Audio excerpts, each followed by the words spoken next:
bonjour. C'est en compagnie de Serge Larivière, chroniqueur au magazine Aventure. Bonjour Serge. Bonjour Denis. Ça va bien? Ça va bien. Oui Serge, aujourd'hui tu nous tends un piège pour le bison. Oui. À l'aide d'une petite cabane. Oui, c'est ça. Écoute Denis, c'est une méthode qui fonctionne à des endroits dans le nord où les visons sont moins méfiants. C'est sûr que c'est pas une méthode qui fonctionne à la grandeur du Québec. Il y a des endroits où les visons sont plus méfiants, mais c'est une méthode facile. Tu as des boîtes qui servent pour la marque. OK. Tu reprends la même boîte, tu la mets sur le bord d'un cours d'eau.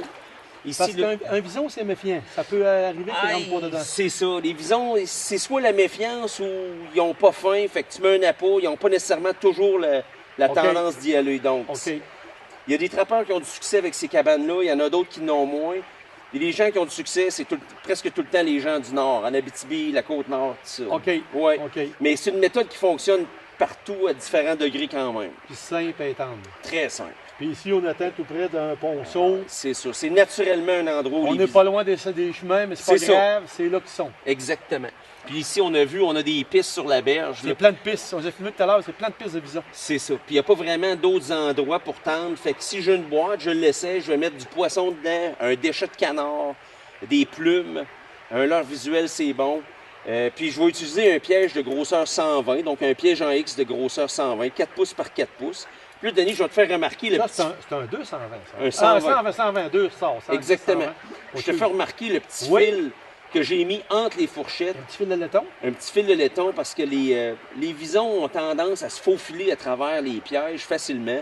Donc ça, dans le fond, ce que ça fait, c'est qu'il va voir les deux broches de la fourchette, mais il ne s'occupera pas de celle-là, puis il va déclencher le piège en poussant sur ce petit fil-là. Fait que ça augmente les chances de capturer les visons. Étant donné que c'est long et c'est petit, c'est mieux de mettre ça. Fait que là, maintenant, je vais rouvrir ce piège-là. Puis je vais placer le piège à l'entrée de la cabane, Denis. Le même principe que toutes les boîtes pièges, que ce soit pour la marque, le pécan, les chaudières à raton laveur.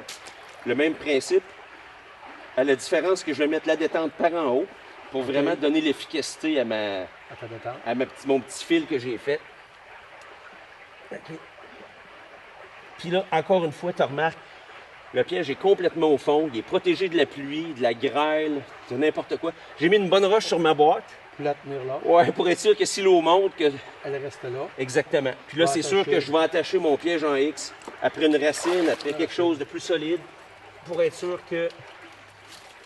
ça, c'est bon. Pour être sûr que l'animal capturé part pas avec le piège.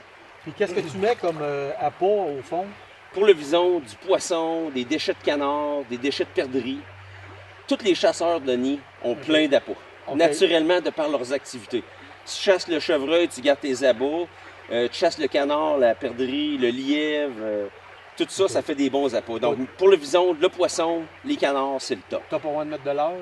Pour le vison, il y en a, mais l'appât fait plus le travail que le leurre. C'est plus l'appât. Oui, Tu peux le mettre à une place aussi près de l'eau visuellement. C'est ça. Réparable. C'est ça. Puis là, on a vu les pistes, on a même des pistes jusqu'ici. Fait que le vison va sauter ces roches-là et c'est sûr qu'il va sauter sur celle-là avant de rentrer dans le tuyau. Ben, il y a des grosses chances qu'il tourne dans la boîte. Il va voir l'appât, en tout cas. S'il n'a pas faim, je peux rien faire, mais au moins, il va être à ça, là. Il va être très prêt. Ouais, il va être très prêt. Puis ça, Denis, encore, je peux mettre la boîte avant la saison. Placer ça. Mettre ça prêt. Mettre ça prêt. Le vison s'habitue, il va la voir. Puis à un moment donné, il va arriver, puis il va avoir de la bouffe dans le fond. Il va y aller. Pourrais-tu même aller jusqu'à apporter un petit peu avant la saison? Absolument. Absolument.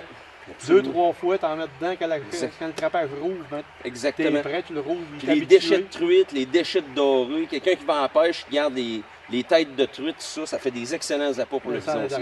Exactement. C'est très simple, c'est facile à visiter, proche de la route. Peux-tu aller jusqu'à pogner une loutre dans un petit piège comme ça? Non, le piège est trop petit vraiment pour une loutre. Ouais. Ça va être vraiment un piège de vison. Mais si on avait de la marque dans les mêmes secteurs, c'est pas impossible de capturer une marque qui vient finir. Peut-être un remusqué qui est curieux. Ouais, exactement. Exactement.